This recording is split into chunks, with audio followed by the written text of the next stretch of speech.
الله صلى على محمد. الحين صراحة التهجد المهم فيه إنه الإنسان بيصير عنده عبادة والناس نيام. يعني عبادة مهمة جدا.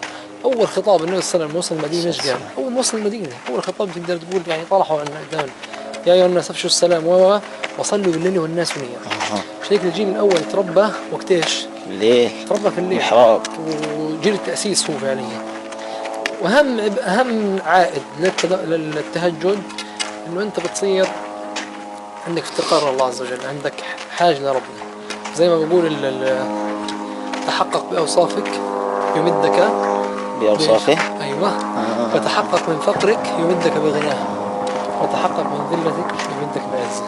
فيهم طرفهم وأفئدتهم هوى وأنذر الناس يوم يأتيهم العذاب فيقول الذين ظلموا ربنا أخرنا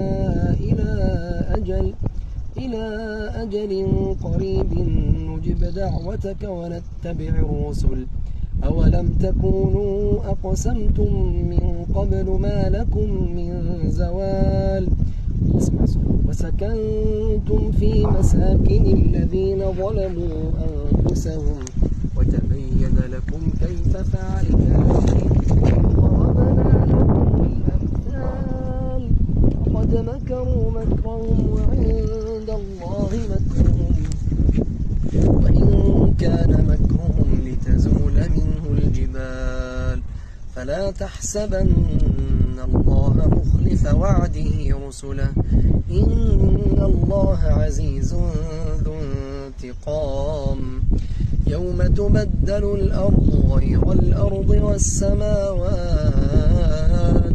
والسماوات وبرزوا لله الواحد القهار وترى المجرمين يومئذ مقرنين في الأصفاد سرابيلهم من قطران وتغشى وجوههم النار ليجزي الله كل نفس ما كسبت إن الله سريع الحساب